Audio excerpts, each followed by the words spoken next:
Oke, Assalamualaikum warahmatullahi wabarakatuh. Masih ketemu lagi dengan saya Noreli Zarti ya.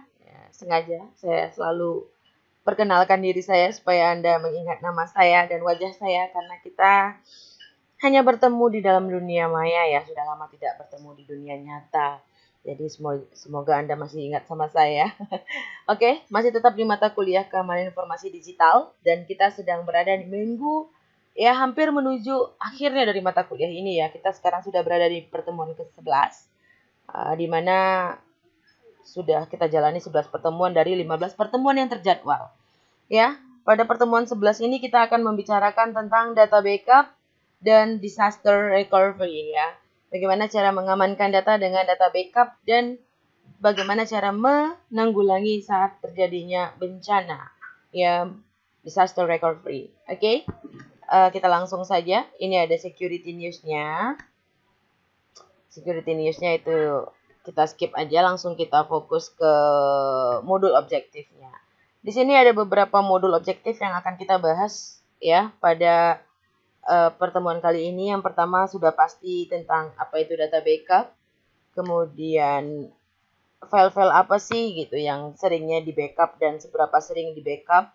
Lalu apa itu online data backup, kemudian apa itu online backup service provider, lalu tipe dari backup sendiri, lalu Windows 7 backup dan restore, ada data encryption di sini setelah kita pelajari tentang enkripsi minggu lalu ya.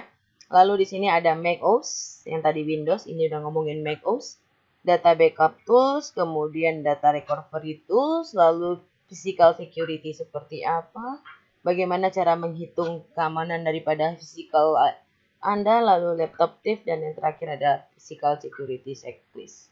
Ini merupakan modul objektifnya ya. Jadi kalau untuk data backup introduction ya, data backup introduction, kita masuk ke bagian data backup introduction.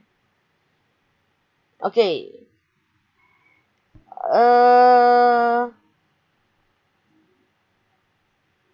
Backup itu merupakan proses melakukan duplikasi ya terhadap data-data penting ya pada sebuah media penyimpanan sebagai cadangan.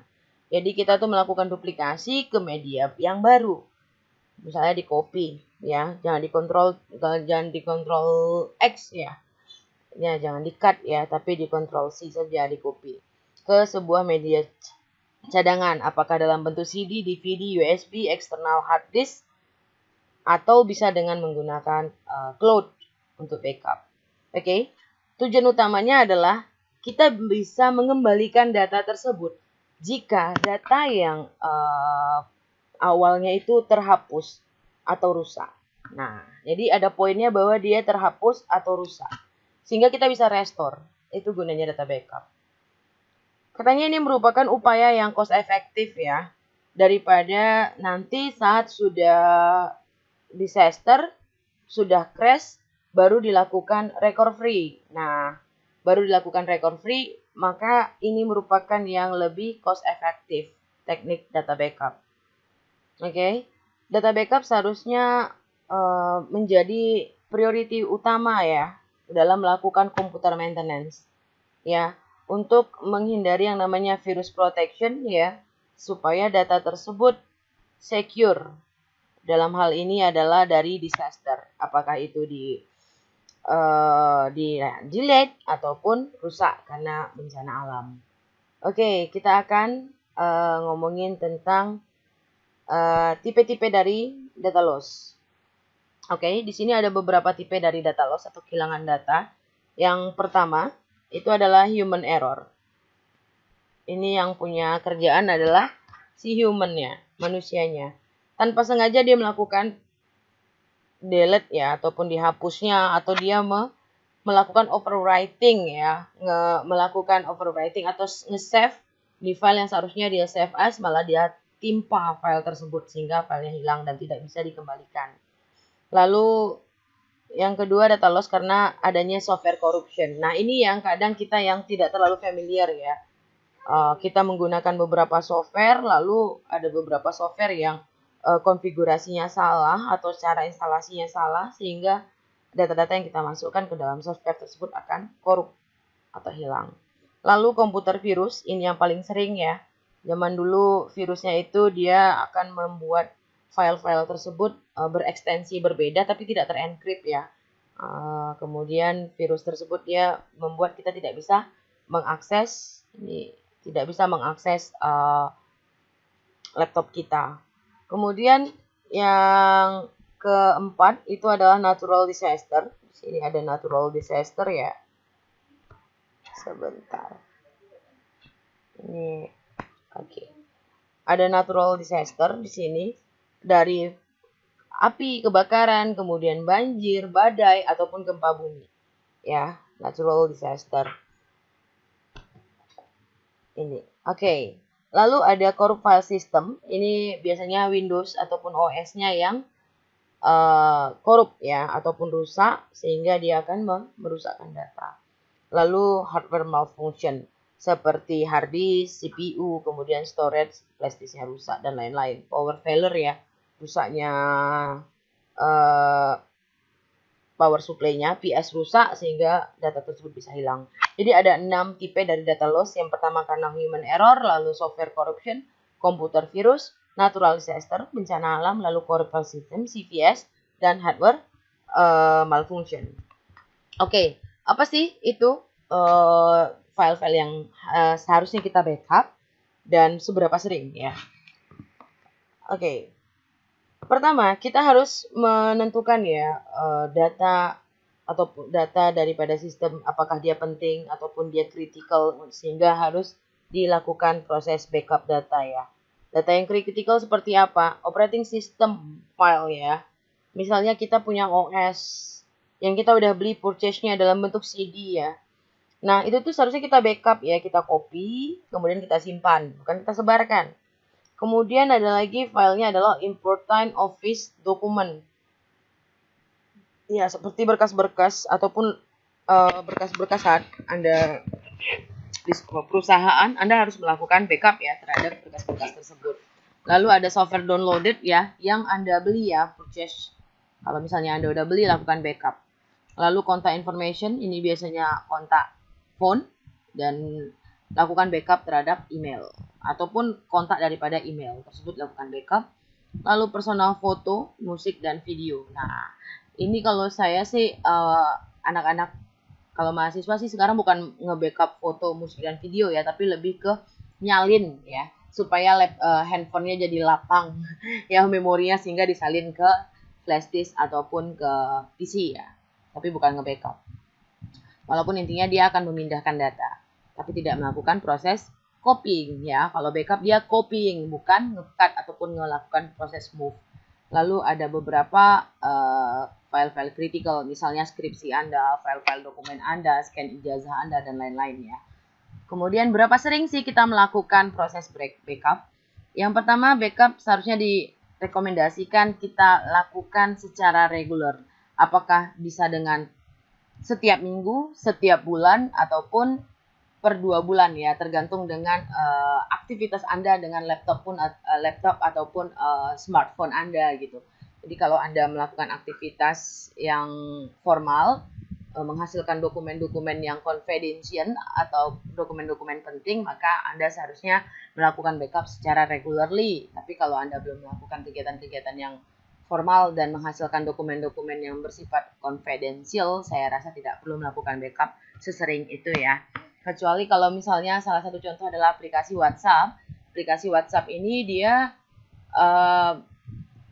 ada fitur untuk kita melakukan backup ya, backup pesan ataupun chattingan tadi bisa dilakukan backup apakah itu sebulan, 2 bulan ataupun seminggu sekali. Oke. Backup itu dia tidak akan secara otomatis melakukan upgrade ya, update terhadap file-file yang sudah Anda modify atau Anda ubah. Sehingga kalau seandainya Anda misalnya nih di file A, Anda buat sebuah perubahan, maka minggu depan pastikan bahwa Anda juga mengcopy file yang terupdate terbaru ya. File yang terbaru sehingga dia akan ada perubahannya ya, karena backup itu tidak akan merubah isi file tersebut gitu. Jadi copy, apakah Anda bisa menimpanya? Kalau memang sudah file yang terdahulu, file A tadi tidak diperlukan, Anda bisa lakukan proses penimpaan ya, karena file A merupakan revisian dari file B merupakan revisian dari file A. Jadi konten-konten yang ada di file B itu sudah ada sebenarnya di file A tapi ditambahkan. Saya rasa cukup dengan ditimpakan sudah ini ya, karena juga untuk mengestimasikan penghematan terhadap memori backup Anda gitu, atau storage daripada tempat Anda membackup data.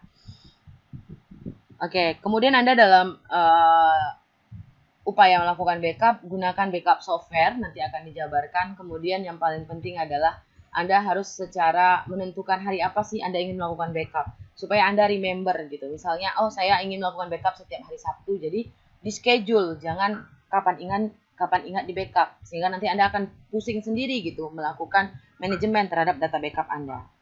Ya, di sini ada online data backup. Online data backup itu dia melakukan remote backup ya. Di mana saat konten dalam hard drive itu kita backup kepada ke sebuah komputer lain ya, dengan menggunakan koneksi internet. Itu namanya online data backup. Jadi bukan berarti Anda melakukan backup ke cloud. Bisa jadi backupnya dengan misalnya Anda menyimpan data di G Drive, itu online data backup, bisa jadi. Atau Anda melakukan proses backup itu dengan menggunakan internet untuk mengirim file tadi gitu ya, remote access-nya. Anda remote ke sebuah media penyimpanan baru ataupun PC baru. Nah, itu online data backup. Oke. Kemudian teknik backup ini dia bisa melakukan eliminasi ya resiko terhadap data loss ya. Misalnya contoh ya yang paling terkenal dengan online data backup ini adalah kita menyimpannya ke sebuah server yang apakah dia dalam bentuk cloud, apakah servernya kita tumpangkan di server yang terpercaya ya. Kemudian data tersebut sudah kita pindahkan, maka otomatis itu akan meminimalisasi resiko bencana alam, kebakaran ataupun yang lain-lain pada PC pada ini ya. Jadi kehilangan data akibat kebakaran, bencana alam dan lain-lain bisa diminimalisasi karena data tersebut tidak berada pada server ataupun physical device yang berada pada kita gitu, tapi sudah berpindah, sudah di-backupkan, dicadangkan di sebuah storage yang lain. Dan itu bersifat online ya, yang bisa di-download dan bisa Anda upload kapanpun. Nah, dia ini kelemahannya adalah dia bersifat ekspensif ya, mahal ya, karena kita harus menyediakan beberapa resource ya, resource eksternal ya untuk melakukan pencadangan. Oke. Kemudian yang seperti tadi saya sudah katakan bahwa kita bisa dengan gampang melakukan upload dan download ya terhadap barang-barang ya, data-data yang Anda ingin lakukan backupnya. Oke, yang kemudian ini merupakan online backup service provider.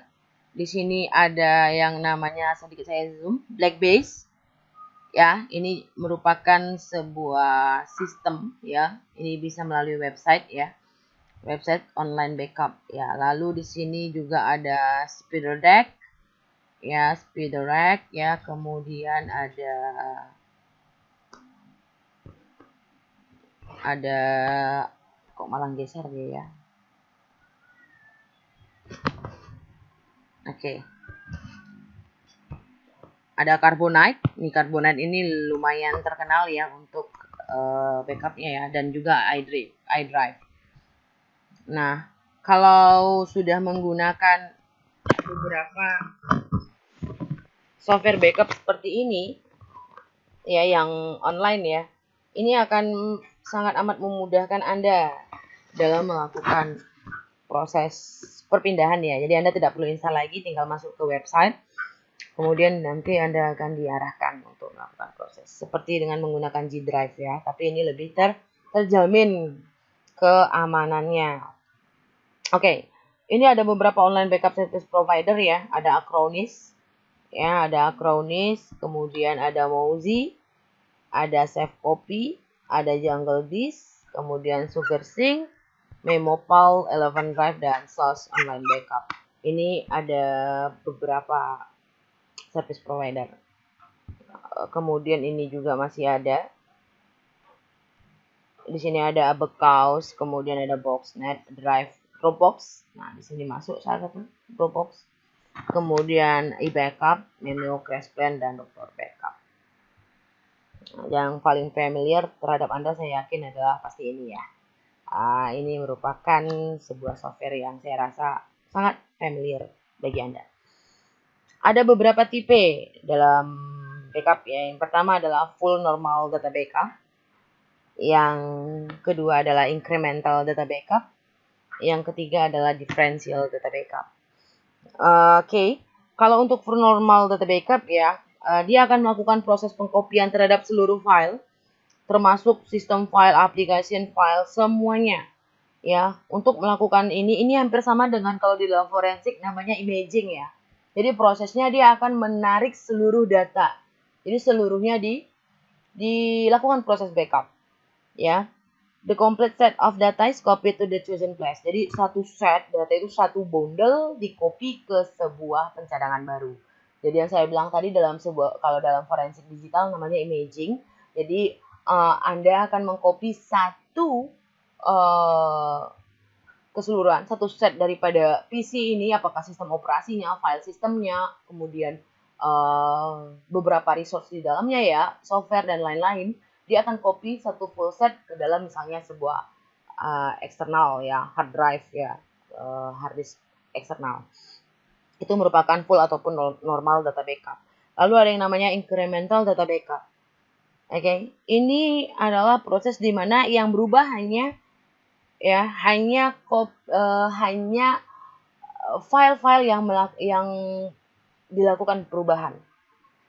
Ya, dilakukan perubahan. Contohnya adalah kita melakukan proses backup terhadap sebuah file, saya anggap saja ini kita backupnya hard drive ya, this day, kemudian hard drive tadi kita backup, kita kopikan, kemudian itu dengan menggunakan full normal atau folder pun boleh dengan menggunakan full normal data backup. Sesudah itu kita melakukan perubahan. Kita melakukan perubahan terhadap beberapa file yang ada di hard disk tersebut, hard drive tersebut ya. Di partisi tersebut kita lakukan beberapa file. Nah, dengan menggunakan incremental data backup, saat kita melakukan backup yang berikutnya dan kita pilih incremental data backup, maka yang akan dilakukan proses backup hanya data-data yang mengalami perubahan. Apakah dibuka kemudian ditutup itu sudah mengalami perubahan ya, modified ya. Kemudian di save lagi itu juga merupakan file yang sudah mengalami perubahan. Maka itu saja yang dilakukan proses backup. Maka secara otomatis dia akan menghemat waktu, sangat menghemat waktu ya. Kemudian juga akan menghemat memori yang digunakan selama proses backup ya. Cuma gitu, kendalanya adalah saat melakukan proses restoring, kita akan kesulitan karena dia otomatis melakukan penimpaan terhadap file-file yang sebelumnya, misalnya file si A tadi, kemudian adanya incremental data backup, file B ataupun file A yang sudah dirubah tadi kita sebut sebagai file B, maka akan menyimpan si file A tadi, sehingga saat melakukan restoring kita akan sedikit kesulitan untuk melakukan manajemen. Lalu ada yang namanya differential data backup. Oke. Hampir sama dengan incremental data backup. Oke. Perbedaannya hanyalah dia hanya mengcopy ya file change atau file yang dirubah ataupun dibuat yang sebelumnya itu sudah dirubah secara secara normal data backup ataupun incremental. Jadi gini, saat kita memilih differential data backup, maka otomatis hal yang pertama harus kita pilih sebelumnya dilakukan adalah normal data backup ataupun incremental data backup. Jadi differential data backup ini tidak bisa dilakukan pertama-tama kali. Jadi Anda belum pernah backup sama sekali. Kemudian tiba-tiba Anda ingin melakukan backup untuk pertama kalinya terhadap sebuah data. Lalu Anda pilih differential, maka dia tidak akan bisa. hanya dua jenis data backup yang bisa dilakukan untuk pertama kalinya. Yang pertama dengan full normal data backup, yang kedua adalah incremental data backup. Sedangkan differential data backup tidak bisa Anda lakukan jika data yang ingin Anda backup tersebut belum pernah di backup sama sekali sebelumnya gitu. Jadi differential itu harus ada backup pendahulunya. Boleh normal dan boleh incremental. Sedangkan untuk normal dan incremental itu boleh dilakukan gitu. Jadi incremental itu boleh dilakukan pertama kali dan normal juga boleh dilakukan pertama kali. Ya, sedangkan differential itu tidak boleh. Harus ada backup pendahulunya. Oke, seperti itu. Itu perbedaannya. Oke, kita masuk ke modul selanjutnya. Kita ngomongin soal dengan data encryption ya di sini ya. Windows 7 backup and restore. Oke, di sini Windows backup allow for creating duplicate copy ya. Di sini sebenarnya sudah ada beberapa OS bawaan ya, support yang Windows yang bisa memungkinkan kita untuk melakukan backup ya. Kemudian karena Windows memberikan fitur tersebut. Kemudian if the original hard disk jika hard disk originalnya terhapus secara tidak sengaja oleh kita, ya, maka hard disk tersebut akan tidak bisa kita akses. Sehingga gitu, kita bisa melakukan restore. Jadi saat misalnya tuh kita melakukan proses ingin melakukan install ulang tapi hanya memperbaiki sistem yang failure, lalu tiba-tiba tanpa disengaja kita lakukan penghapusan terhadap partisi disknya ya, tidak sengaja kita hapus, maka kita bisa melakukan proses restore as chief ya. Kemudian the file restore file tersebut akan kembali lagi ke posisi sebelumnya ya, ke posisi sebelumnya terakhir kali di backup. Jadi kalau seandainya di backup seminggu yang lalu saat kita restore, maka dia akan kembali ke posisi seminggu yang lalu. Jadi yang sudah proses-proses setelah di backup itu tidak akan kembali ya. Jadi yang terakhir di backup. Ini ada beberapa cara. Saya akan share modulnya ya nanti ya. Kalau saya lupa tolong diingatkan. Ini Anda bisa lakukan praktek ya untuk backup ya. Ini gampang ya, tinggal start control panel lalu pilih backup, restore data, kemudian klik backup now. Lalu kita disuruh memilih drive mana yang ingin kita lakukan backup. Oke. Lalu ini tata caranya sudah ada. Saya rasa ini sudah sangat amat jelas, gampang sekali. Oke. Kita masuk bagaimana cara dia melakukan restoring data ya. Nah, kalau tadi udah di backup, kita bisa lakukan restoring data. Yang pertama kita ke control panel, lalu kita pilih backup and restore, lalu restore my files. Lalu di sini ada pilihan, ikutin saja ini, modulnya akan saya share. Oke, diikutin maka dia akan melakukan proses restore dan dia akan notif di sini ya. Your files have been restored, kata dia, dan lain-lain. Oke, kita masuk ke data enkripsi. Oke. Securing backup on storage device with encryption. Jadi enkripsi ini bisa digunakan untuk mengamankan data yang kita backup. Jadi ingat ya, backup ini tidak menjamin keamanan, tapi dia menjamin data tersebut aman jika data aslinya itu kehapus. Jadi kita bisa lakukan restore. Tapi untuk keamanan itu tidak ada garansi karena dia hanya melakukan duplikasi. Nah, kendalanya adalah saat sebuah file kita lakukan duplikasi, maka resiko kita akan kehilangan file tersebut ya, resiko ruginya ya, bukan resiko angka besarnya angka kehilangan tidak, tapi ruginya gitu. Dan chance-nya, kesempatan data tersebut untuk hilang itu akan semakin besar, jadi 2 kali lipat karena filenya ada di dua storage. Ya, kalau misalnya kita amankan di satu di laptop, satu lagi kita backup di handphone, maka ada dua device yang pegang itu data penting, sehingga kalau seandainya salah satu hilang ya maka otomatis amannya ada backup, ruginya bahwa chance untuk data tersebut hilang itu semakin besar. Sehingga bagaimana caranya? Caranya adalah kita lakukan proses enkripsi terhadap data backup. Sehingga saat orang mendapatkan data tersebut, ya, orang ingin melakukan intruder ataupun ingin menyerang data tersebut, dia tidak bisa melakukan apa-apa karena file tersebut sudah terenkrip. Itu gunanya melakukan enkripsi pada data backup, ya.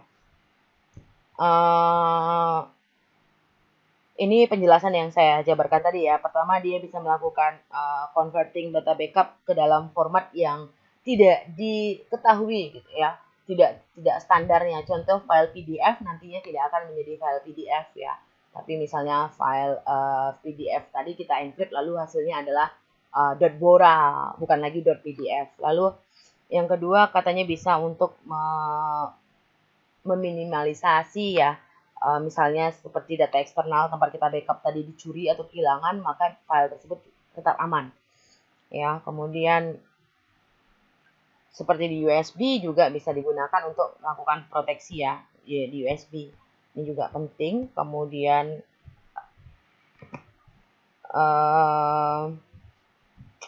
jika kita melakukan enkripsi ya terhadap sebuah device ya, maka orang yang tidak memiliki akses itu tidak akan bisa ngapa-ngapain terhadap device kita. Anggap aja sebuah flash disk, kemudian kita lakukan proses enkripsi terhadap flash disk tersebut, maka mau diformat gimana pun juga file flash disk tersebut nggak bisa dipakai sama yang menemukan atau yang nyolong gitu. Jadi sangat amat secure. Oke. Nah, katanya di sini ada satu tools ya yang namanya adalah TrueCrypt. Itu untuk melakukan enkripsi terhadap backup data. Oke, ini TrueCrypt ya. Katanya dia menggunakan beberapa various encryption teknik ya. Dan dia secara otomatis melakukan enkripsi data tanpa adanya user intervention. Jadi kita hanya memilih jenis enkripsi seperti apa, maka dia akan melakukan proses secara otomatis. Kita nggak harus lakukan proses encrypt per file. Di sini ada beberapa proses install dan launch, kemudian kita set partisinya, lalu kita select apa saja yang mau di backup, lalu kita select algoritmanya, kemudian selesai. Ini bisa salah satunya Anda gunakan untuk melakukan backup terhadap data Anda. Oke, ini macOS backup dan sistem ya. Nah, kalau di macOS Apple software itu namanya Time Machine. Ini adalah fitur yang digunakan oleh macOS untuk usernya bisa melakukan proses backup, namanya Time Machine. Time Machine memungkinkan Anda untuk melakukan backup secara otomatis ya pada sistem operasi Anda. Ya, tentu saja sistem operasinya macOS ya. Kemudian dia akan melakukan up-to-date copy of everything. Jadi ya, dia akan up-to-date. Kalau kita melakukan perubahan, dia akan lakukan up-to-date terhadap data tersebut. Nah, di sini katanya, jika Anda ingin melakukan proses backup dengan menggunakan Time Machine, maka masuk ke dalam Apple menu, lalu System Preference, kemudian klik Time Machine icon. Maka akan masuk dan di sini ada beberapa cara untuk setting up-nya ya. Untuk setting up-nya bisa diikutin kalau Anda menggunakan laptop Mac. Ini bisa diikutkan dan dipraktekkan. Ini sama seperti tadi kita dengan menggunakan Windows. Kita menggunakan data backup dengan Windows, sesudah di backup kita restore. Pada Mac juga sesudah di backup bisa dilakukan restore. Di sini ada connect backup disk, lalu ada klik time machine icon, the dock, kemudian use timeline, lalu select file folder, lalu restore. Maka dia akan otomatis melakukan proses restoring terhadap data Anda. Ini ada beberapa backup tools. Oke. Ya, yang pertama adalah Acronis. Tadi sebenarnya udah dibahas sedikit ya. Acronis ini merupakan Windows data backup tools ya. Oke. Katanya dia menyediakan pengguna rumahan ya, home user with reliable, terpercaya timeless, tidak mengenal waktu, dan recovery ya, dalam PC rumahan mereka, operating system, application setting, dan personal files. Kemudian katanya dia automatically creates incremental backup once every 5 minutes. Nah, di sini Acronis ini dia bilang dia membuat sebuah incremental data backup. Berarti setiap 5 menit dia akan melakukan backup terhadap file-file yang udah nggak sih kita rubah gitu dalam waktu 5 menit. Nah, bagi kita yang belum terlalu sesibuk ini, saya rasa tidak terlalu recommended Anda menggunakan Acronis ya. Dan dia juga menyediakan online storage ya, sama seperti tadi online data backup kan ada Acronis ya. Dan ada Acronis di atas. Kemudian dengan menggunakan Nova Backup Home Protection di sini ada ya Nova Backup Home Protection. Lalu di sini ada beberapa backup toolsnya ya. Ada Norton, AirDrive, Turbo Backup, kemudian Power Backup, NTI, Backup for All, Bounce Back Ultimate, dan lain-lain ya. Ini banyak ini. Sync Quick Sync, kemudian Active, EasyMate, Double Safety. Anda bisa coba ya. Coba satu-satu boleh. Kalau yang ini untuk macOS ya. Ini untuk macOS. Untuk macOS. Oke, namanya data backup, nama softwarenya. Bisa backup, restore, dan synchronize. Oke, di sini katanya dia bisa melakukan backup terhadap mount drive ya. Ya, mounting, bisa melakukan proses mounting di sini. Bagusnya data backup ini. Kemudian ada smart backup. Itu untuk macOS ya. Nah, dia bisa katanya lakukan backup dan synchronize ya terhadap flash drive, iPod, dan iPad, dan any kind of network ya. Namanya smart backup. Oke. Lalu ini beberapa toolsnya. Ada Synchronize Pro X, eBackup. Ini lumayan terkenal. Lalu Super Duper, 3 Backup, Mimax, kemudian Silver Keeper, Carbon Copy Cloner. Lalu ya, itu aja. Ada Roxio Retrospect. Ini beberapa backup tools kalau Anda menggunakan OS Mac ya. Kemudian untuk data recovery, bagaimana sih saya udah ngelakukan format sih terhadap sebuah device gitu, gimana cara recovery-nya? Ini ada beberapa tools yang bisa digunakan untuk melakukan proses recovery. Namanya yang pertama adalah Recover My Files. Ya, dia bisa melakukan proses recover terhadap deleted file. Ya, di Windows. Oke. Di Windows Recycle Bin, kemudian dia juga bisa mengembalikan data-data pada hard drive, virus, trojan, infection. Nah, ini menarik. Katanya data yang sudah hilang oleh trojan juga bisa dikembalikan. Apalagi ini juga unexpected system shutdown juga bisa dikembalikan katanya. Dengan menggunakan Recover My Files. Saya sudah pernah sih menggunakan ini, memang lumayan berhasil. Tapi secara forensik, Recover My Files ini bukan merupakan OS yang dianjurkan untuk para pakar forensik menggunakannya untuk mengembalikan data-data sebagai barang bukti digital. Karena ini tidak license-nya untuk Recover My Files. Belibet banget.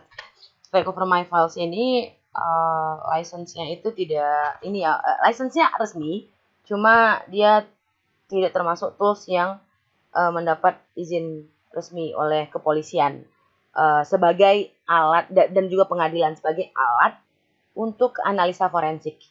Ya, jadi license-nya resmi, tapi tidak untuk keperluan forensik. Oke, kemudian kita bisa dengan menggunakan Windows Data Recovery Tools. Oke, EA-SEUS Data Recovery Wizard. Oke, katanya comprehensive data recovery solution for computer user to recover lost data, do partition loss or damage, software crash, virus infection, dan expected shutdown. Jadi kalau Anda kehilangan data saat Anda mengalami beberapa kejadian seperti ini ya, seperti saat Anda melakukan partisi, lalu Anda salah melakukan partisi, ya, kemudian ada software crash, virus, dan lain-lain, Anda juga bisa menggunakan Yesus Data Recovery Wizard. Oke, kemudian ada lagi yang namanya Data Recovery Tools for Windows. Ini yang lainnya. Jadi dua tadi yang sepertinya favorit ya. Nah, ini yang lain. Anda bisa menggunakan Virtual Lab Data Recovery, Keep Data Back, kemudian File Scavenger Data Recovery, ada Windows Data Recovery Software, lalu ada Handy Recovery, dan lain-lain ya. Sebenarnya banyak. Tapi kalau untuk forensik kita menggunakan autopsi ataupun FTK Imager untuk melakukan data recovery terhadap file barang bukti digital. Oke, ini salah satu selain yang di atas ya, ini bisa ada free and delete dan lain-lain ya, banyak software untuk recovery. Bagaimana dengan macOS? Kalau macOS namanya Boomerang Data Recovery Software. Boomerang Data Recovery Software itu untuk Mac, dia melakukan recovery terhadap file-file yang tidak sengaja terhapus, folder, dokumen, loss ataupun partisi yang rusak ataupun yang hilang, kemudian read volume, ya, kemudian orphan file juga bisa, camera atau flashcard. Ini bisa digunakan dengan menggunakan Boomerang Data Recovery Software. Oke. Feature-nya dia bisa recover complete disk. Oke. Kemudian dia bisa melakukan reassembling terhadap read volume. Kemudian dia bisa melakukan proses scan terhadap seluruh entire disk. Oke, Virtual Lab ini juga lumayan favorit kalau untuk macOS. Namanya Virtual Lab.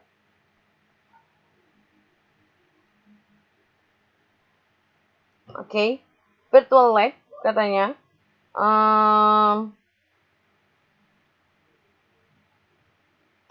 Virtual Lab itu katanya dia tidak bisa dihancurkan, non-destructive data recovery software, dan dia melakukan recovery terhadap deleted file, damage or missing volume, format disk, iPod, dan bahkan foto.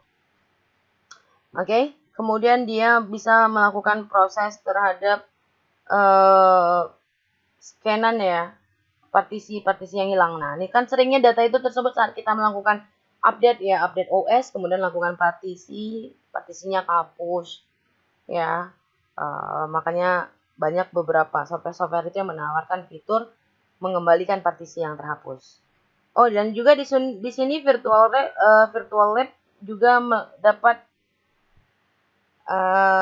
ada fitur terhadap RAID ya, RAID Recovery Run Reconstructor ya. RAID ini adalah, kalau untuk Anda ketahui ya, bahwa dia adalah redundant array of inexpensive disk ya, ataupun redundant array of independent disk.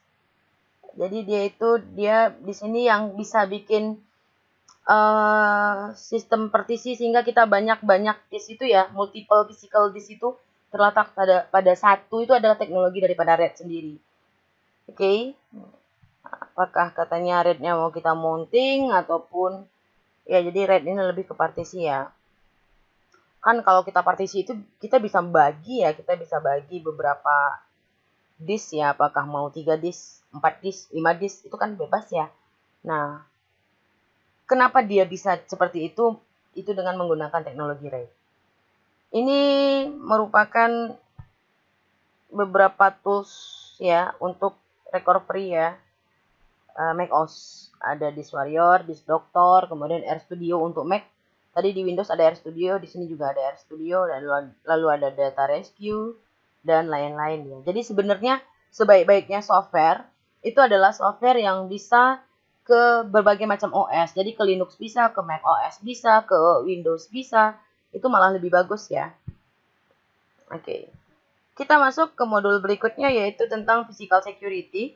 Physical security itu, sebentar. Physical security is the first layer of protection. Jadi, gerbang pertamanya, garda utama dalam melakukan proteksi terhadap data dan komputer Anda adalah dengan mengamankan fisikalnya dulu. Ya, karena dia berhubungan dengan hardware, network ya. Networknya berhubungan ya, iya kalau kita misalnya mengaktifkan WiFi ataupun kita WiFi aktif terus juga berbahaya gitu. Bluetooth aktif terus juga berbahaya. Kan letaknya Bluetooth dan WiFi itu secara fisikal ada pada PC kita, ada pada smartphone kita. Kemudian hardware-nya juga berbahaya, meletakkan laptop sembarangan dalam keadaan standby itu berbahaya ya. Kemudian physical security itu uh, dipengaruhi oleh beberapa faktor. Ya, pertama ya, kalau untuk physical security itu ada damage, kerusakan ya, tanpa kita sadari kita merusakkan laptop kita. Kemudian ada theft, dicuri, lalu ada debu juga bisa merusak ya. Kemudian ada api, ada air, nggak sengaja kesiram, hujan-hujanan laptopnya basah. Lalu flood, banjir, laptopnya diletakin di lantai, kemudian kita ketiduran, bangun-bangun, udah ngapung gitu, laptopnya udah berenang, ya kan. Lalu adanya bencana alam earthquake, ya. Nah, itu beberapa yang mempengaruhi keamanan fisikal daripada device kita. Oke, bagaimana sih cara mengamankannya? Itu ada 4 ya di sini ya, ada 4. Pertama adalah kita mencegah bagaimana akses unauthorized, akses yang tidak diinginkan terhadap sistem komputer kita ya. Caranya gimana ya? Kasih password, ya kasih password, kemudian kemudian selain dikasih password kita juga bisa lakukan proses ini ya, proses enkripsi, ataupun ya kita amankan ya laptopnya disimpan di tempat yang baik seperti itu. Kemudian kita harus mencegah bagaimana orang mencuri data, ya enkripsi gitu, walaupun kecuri orang nggak tahu gitu, anggap kecuri orang juga nggak tahu. Kemudian apa lagi ya, di password. Oke, nah kemudian bagaimana kita menjaga integrity ya dari penyimpanan di komputer kita. Bagaimana integritasnya? Apakah saat kita ingin melakukan proses penyimpanan data di PC kita tersebut, flash disknya aman dari virus? Ya kan? Apakah kita ingin melakukan proses download dari email, attachment-nya apakah aman? Apakah attachment yang kita download dari email tersebut tidak akan mengganggu terhadap integritas dari PC kita, keamanan PC kita gitu. Maka kita harus lebih aware di sini. Maka kita harus memastikan bahwa file yang terjaga integritasnya yang kita download. Kemudian kita juga bisa melakukan mencegah kehilangan dan kerusakan data akibat dari natural ya, seperti banjir yang kemudian longsor dan juga gempa Nitro bumi. Screen Reader. Oke. The following key. Oke.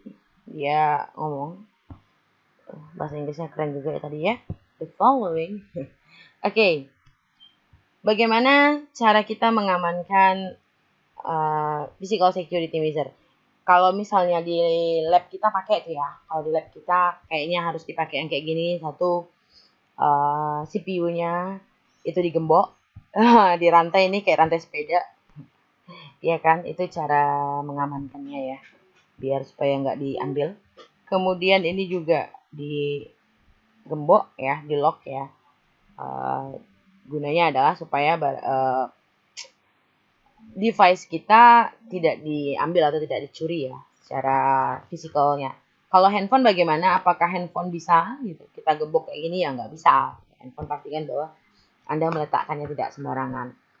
Oke. Nah, ini ada beberapa measure ya, measure ataupun perlakuan yang bisa kita lakukan untuk physical security ya. Selain daripada lock dikunci tadi, kita juga bisa menggunakan biometric. Biometrik ini kalau di handphone Anda sudah pakai fingerprinting ya. Retinal scanning ada yang handphonenya sudah punya itu, ada yang mungkin yang belum ya. Tapi kalau untuk face recognition saya rasa sudah pakai semua ya. Kemudian ada retinal scanning, ini lebih mahal lagi nih. Handphonenya pasti, lalu iris lebih mahal lagi nih, iris. Lalu ada voice recognition juga. Ada face structure recognition ya. Kemudian ada fingerprint. Jadi yang paling familiar bagi Anda mungkin adalah fingerprint ya, atau face recognition ya. Kalau face structure recognition ini dia kayaknya melakukan scan detail terhadap face struktur kita ya. Vein struktur itu bagaimana peredaran darah kita, bagian dalam tubuh kita dilakukan scan. Ataupun rangka, ya minimal rangkanya deh gitu, dari tinggi geometrinya dilihat dari rangkanya. Oke, di sini kita akan membahas tentang fire prevention. Jadi kalau misalnya bagaimana cara kita measure kalau kena api. Pertama, make sure all the emergency doors and corridors are kept clear. Jadi kalau ada pintu emergency, kalau Anda besok bekerja di sebuah perusahaan gitu, Anda kan akan ada emergency exit. Pastikan bahwa di emergency exit itu clear and selalu aman ya, kebuka, nggak pernah dikunci, selalu standby aja kebuka. Kemudian gunakan good quality of wiring, kabelnya yang bagus, kemudian toolsnya yang bagus, peralatannya juga yang bagus, jangan pakai yang KW-KW-an sehingga resiko untuk korslet itu tidak besar. Kemudian hindari penggunaan equipment yang dengan tenaga electricity yang minimal, yang menengah ya gitu, yang dia itu memiliki lonjakan yang kecil ya. Jadi gunakan yang stabil, jangan yang memiliki lonjakan kecil. Namun dia itu akan memperbesar gap ya. Misalnya listrik 2200 dikasih listrik 2200 dengan ampere misalnya 1,5 gitu, dikasih yang ampere 0,5, itu juga nggak benar gitu kan, misalnya dicolokin gitu. Kita ingin ngecas di handphone yang misalnya ampernya 2 ya, chargerannya itu 2 ampere. Nah, kita pakai pinjam punya casnya teman gitu yang 1,5 ampere harus 1 ampere. Maka itu ya otomatis akan merusak device kita. Bisa menimbulkan korsleting. Kemudian diamankan ya, dust free dan remove all scrap. Jadi misalnya kayak ada debu, kemudian kertas-kertas dan lain-lain gitu, barang-barang mudah terbakar dijauhkan. Oke. Dan pastikan bahwa trash is emptied regularly. Jadi trash itu dia pastikan bahwa dia dikosongkan secara regularly ya, secara teratur. Jadi jangan Anda meninggalkan, sebentar, saya salah buka. Oke. Jangan Anda meninggalkan ruangan Anda dengan tong sampah yang berisi. At the end of the day, always unplug the appliance. Selalu matikan atau cabut segala macam colokan saat Anda meninggalkan ruang kerja Anda. Kemudian make sure the user know how to call, dan pastikan setiap user ataupun setiap karyawan ataupun setiap penghuni rumah itu tahu di mana nomor mana yang harus ditelepon jika adanya kejadian atau emergency. Kemudian harus ada pada sebuah lab ataupun sebuah kantor itu ataupun tempat publik seharusnya memiliki yang namanya fire extinguisher, dan kita sebagai karyawan ataupun penghuni area tersebut harus tahu bagaimana cara menggunakan daripada fire extinguisher tersebut. Oke. Ini physical security measure dengan menggunakan HVAC consideration. Ini kalau udah up level ya, Anda maka menggunakan heating, ventilating, air conditioning. Itu teknologi developed for indoor environment. Katanya dia dengan bisa mengontrol suhu, kemudian bisa melakukan proses education terhadap ventilasi, dan juga dia bisa mengatur kualitas air ya, kualitas udara di dalam ruangan dengan menggunakan HVAC. Oke, bagaimana cara securing laptop dari pencuri? Yang pertama yang harus dilakukan adalah ingat serial number daripada laptop Anda, emailnya diingat, disimpan, dicatat, dan disalin, karena itu berguna untuk melakukan tracking ataupun tracing jika laptop ataupun smartphone Anda hilang.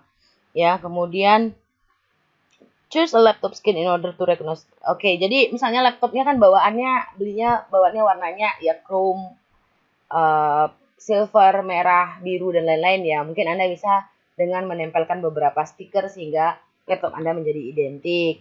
Kemudian jika Anda kehilangan, maka segera mungkin dilapor ke pihak polisian. Jadi jangan takut gitu, lapor aja udah, insya Allah bisa di-track kalau Anda masih simpan serial number dan juga nomor emailnya.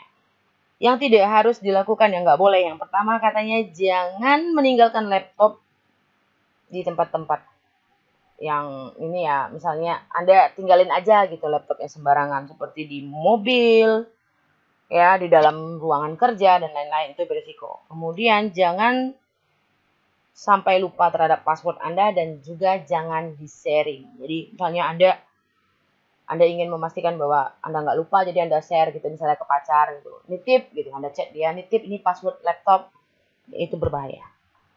Oke? Oke, laptop thief countermeasure. Yang pertama, kita lakukan enkripsi terhadap sensitif data. Yang kedua, kita bisa set BIOS password. Ya, kita setting BIOS-nya, lalu kita install trackingnya pada laptop tersebut. Kemudian kita gunakan password yang strong hardware based.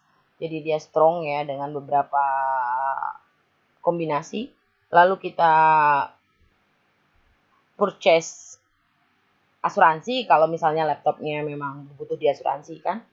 Kemudian kita pilih beberapa third party protection ya, beberapa seperti antivirus, kemudian seperti aplikasi tracking dan juga aplikasi-aplikasi pengaman data third party yang bisa Anda install. Saya rasa untuk modul summary-nya sudah ada ini di sini. Tinggal dibaca saja, itu kesimpulan dari apa pertemuan kita.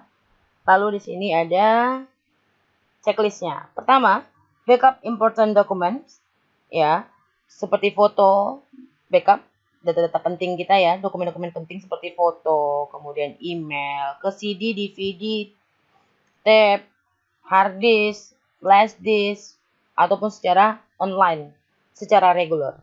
Kemudian, pastikan Anda melakukan proses backup di tempat yang aman. Yang ketiga, lakukan multiple backup copies terhadap data penting. Jadi misalnya datanya seperti yang sangat amat penting, lakukan beberapa kali backup, misalnya 2 atau 3 backup. Jangan hanya satu backup saja. Kemudian gunakan enkripsi, ini penting ini. Gunakan enkripsi jika datanya penting ya.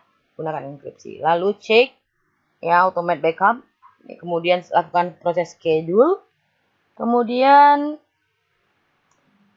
jika kamu menggunakan online data backup ya, Anda harus melakukan cross check terhadap service providernya apakah terjaga integritasnya atau tidak. Kemudian secara continuously Anda melakukan proses verify terhadap keefektivitasan dari backup Anda, apakah berjalan baik atau tidak. Lalu untuk physical security checklist, pertama adalah Anda lakukan survei building. Kalau Anda ingin membuat sebuah server, survei dulu buildingnya. Kemudian gunakan strong lock, ya, kunci yang kuat. Lalu install air conditioning dan fire detection system, bisa juga dengan menginstal Havak tadi ya, walaupun itu harganya sangat amat mahal. Kemudian maintain temperature always, jadi tidak boleh di atas 30 derajat ya, tidak boleh di atas 30 derajat Celcius ya. Kemudian kelembapannya antara 20 sampai dengan 80%. Sebenarnya ini mengambil referensinya merujuk dari pengamanan fisikal yang disusun oleh ISO ya. Nah, ISO sendiri itu sebenarnya untuk security dan untuk data backupnya itu ada ya ISO 27001 kalau saya tidak salah. Kalau saya salah nanti diralat saja. Itu untuk pengamanan ISO keamanan sistem informasi ya. Termasuk di situ fisikalnya, data backup, forensik dan lain-lain ada di sana. Kemudian kita harus minimize ya jumlah paper dan jumlah paper kertas dan informasi-informasi rahasia pada meja Anda. Kemudian kunci paper-paper penting tersebut, kertas-kertas penting tersebut di dalam lemari Anda. Saya rasa sampai di sini. Untuk minggu ini tidak ada tugas. Saya harap Anda baca lagi modulnya, mana tahu saya ada silap atau kurang lengkap. Silahkan kalau ada pertanyaan kita di grup saja. Oke kelas, terima kasih. Saya akhiri ya. Assalamualaikum warahmatullahi wabarakatuh.